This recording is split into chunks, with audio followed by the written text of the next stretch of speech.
अवधूत चिंतन श्री गुरुदेव दत्त श्री स्वामी समर्थ. नमस्कार स्वामी भक्त हो, दत्त भक्त हो. हिंदू धर्मानुसार आपल्याकडे सर्व महिला भगिनी, माता भगिनी हातामध्ये हिरव्या रंगाच्या बांगड्या घालतात आणि हिरव्या रंगाच्या बांगड्या घालणे खूप शुभ मानले आहे. हिरव्या बांगड्या म्हणजे अगदी सौभाग्याचा अलंकार आहे आणि प्रत्येक महिला आपल्या पतीचं दीर्घ आयुष्यासाठी, पतीच्या आपल्या आयुष्यासाठी, प्रगतीसाठी हिरव्या बांगड्या हातामध्ये परिधान करत असते. आणि या हातामध्ये घातलेल्या बांगड्या काही वेळेस बघा फुटत असतात आणि या बांगड्या फुटल्यावरती या बांगड्याचं काय करायचं, आपण सहज इतर टाकून देतो, पण ह्या बांगड्या इतरत्र टाकून देणं फार चुकीचं आहे. कारण की याविषयी तर आपण पुढे सविस्तर माहिती पाहणार आहोत.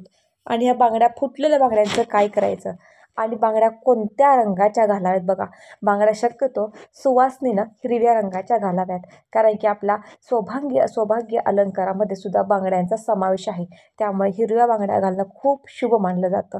तर याविषयी आपण सविस्तर माहिती पाहणार आहोत. त्यासाठी व्हिडिओला सर्वात अगोदर लाईक करा, हा व्हिडिओ शेअर करा, जास्तीत जास्त माता भगिनीपर्यंत हा व्हिडिओ शेअर करा.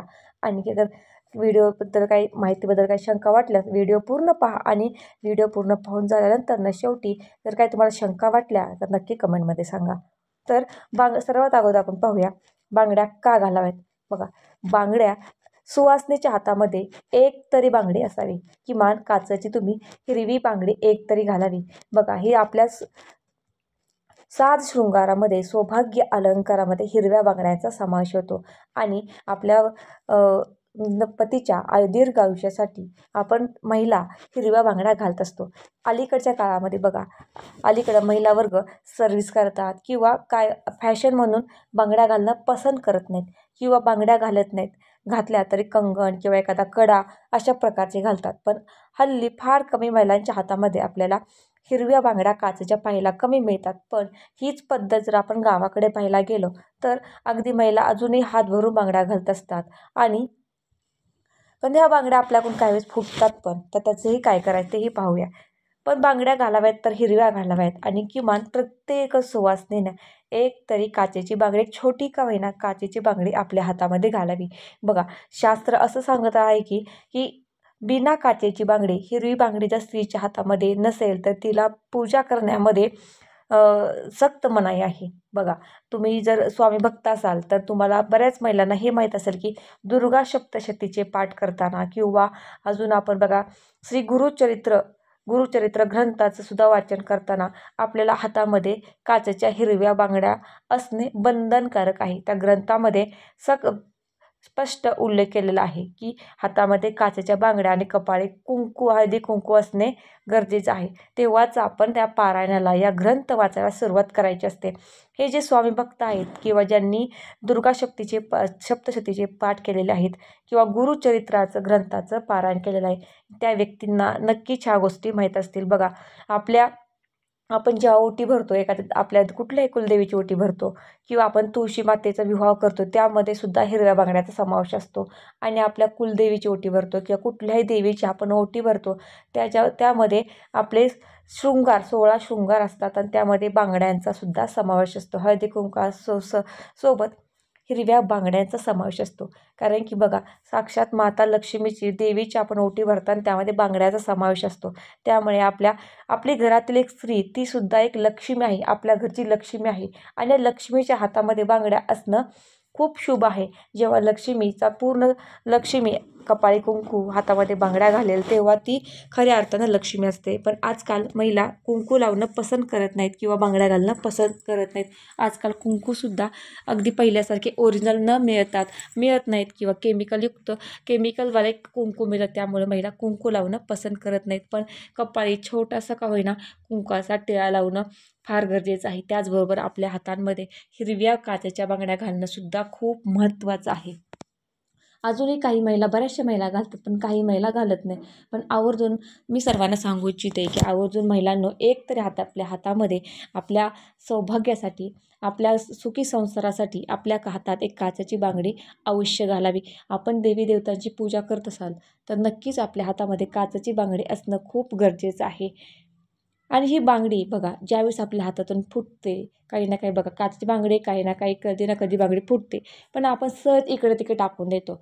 पण तुम्हाला माहीत आहे का, इकडे तिकडे टाकल्याने काय होतं बघा, ह्या काचेची बांगडी जर कुणाच्या पायाखाली गेली तर ते एक लागू तर शकते, त्यांना इजा होऊ शकते, दुखापत होऊ शकते, ही तर गोष्ट खरी आहे. पण त्याचबरोबर जरी दुसऱ्याच्या कोणाच्या पायाखाली गेलं तर ते त्याचे बाधा आपल्या संसारावरती आपल्या स्वतःवरती येऊ शकते. म्हणजेच बघा, आणि त्याचबरोबर त्या बांगडीवरती सुद्धा कोणी वाईट जादू, मंत्र, तंत्र किंवा वाईट काही ना काही करू वाईट गोष्टी करू शकतात. बघा, ही गोष्ट फार कमी लोकांना पडते, कारण की आजकाल बरेच लोक या गोष्टी जादूटोणा किंवा या गोष्टी वाईट शक्ती या गोष्टी मानत नाहीत.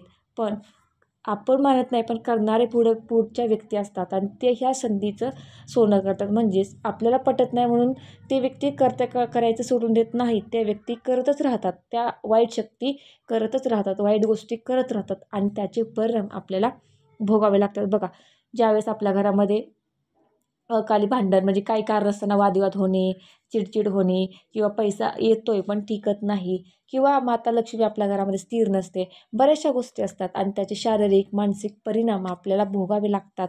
पण ह्या गोष्टी आपण जाणून घेत नाही किंवा समजून घेत नाही, कारण की आपल्याला ह्या गोष्टी पटत नसतात की ह्या अशा काही गोष्टी असतात समाजामध्ये, वाईट गोष्टीसुद्धा असतात, हे आपल्याला पटत नाही. त्यामुळे ह्या गोष्टी घडत असतात. त्यामुळे जर बांगडी तुटली असेल, फुटली असेल, तर बांगडी इतरत्र न टाकता ती बांगडी तुम्हाला काय करायची आहे तर त्याविषयी सुद्धा मी सविस्तर सांगणार आहे. बघा, आजकाल तर एवढ्या हात हात भरून बांगड्या कोणी घालत नाही. घातल्या तर फक्त आपल्याला अगदी कमी जुन्या महिला वर्ग आहे त्यांच्याकडे पाहायला मिळतात. पण तरीसुद्धा आपण बांगडी आपल्याकडे तुटली तर आपण कुठेही टाकून द्यायची नाही. बघा, बांगडी टाकताना आपल्याला एकतर पाण्यामध्ये टाकून द्यायची आहे किंवा तुम्ही कुठल्या एका झाडाखाली मातीमध्ये खड्डा खोदून उकरून ती जी फुटलेली बांगडी आहे ती काचा गोळा करून ती बांगडी एका लाल कपड्यामध्ये गुंडाळून तुम्ही त्या जमिनीमध्ये मातीमध्ये पुरायची आहे. कारण की बांगडी जर कोणाच्या हाती लागली किंवा ही बांगडी कोणीही काही करू शकतो. जसं की आपण केसांचं पण बघा, बऱ्याचशा महिला केस विंचारतात आणि ते जे आपले केस निघालेले आहेत ते केस ते इतरत्र टाकतात किंवा ते केस आपण भांडीवाल्याला पण देतो, भांडी घेत असतो, पण त्याचेसुद्धा खूप वाईट परिणाम आहेत. त्या गोष्टीसुद्धा नकारात्मक ऊर्जा त्या ह्याच्यावरती केसांवरती सुद्धा केली जाते. तशीच या बांगड्यांवरती सुद्धा केली जाते.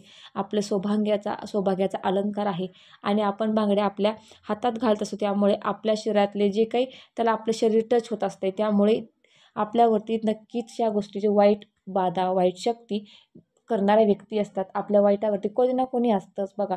पण त्यामुळे त्याचे परिणाम आपल्याला भोगावे लागतात. अगदी कळत नकळत आपण जरी ह्या गोष्टी समजून नाही घेतल्या तरी पण त्या गोष्टी आपल्या बाबतीत घडत असतात.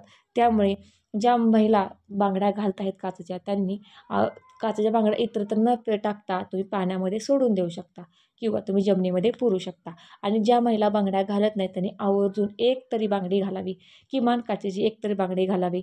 शास्त्रानुसार आपल्याला बांगडी न घालता आपल्याला देवपूजेला मान्यता नाही, असं बऱ्याच ठिकाणी आहे.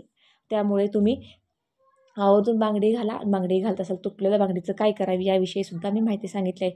या माहितीमध्ये जर काही तुम्हाला शंका असतील किंवा काही प्रश्न असतील तर नक्कीच कमेंटमध्ये विचारा आणि हा व्हिडिओ जास्तीत जास्त महिलांपर्यंत शेअर करा, जेणेकरून ज्या महिला बांगड्या घालत नाहीत किंवा ज्यांना बांगड्याचे जास्त महत्त्व माहीत नाही त्यांच्यापर्यंत हा व्हिडिओ शेअर करा, जेणेकरून त्यांनासुद्धा माहिती होईल आणि त्यासुद्धा त्यांना या माहिती त्यांच्यापर्यंत पोहोचेल. तर झालेली सेवा स्वामींची दत्ताचरणी रुजू करते. हा व्हिडिओ इथेच थांबवते. भेटूया पुढच्या एका नवीन व्हिडिओसोबत. व्हिडिओला लाईक करा.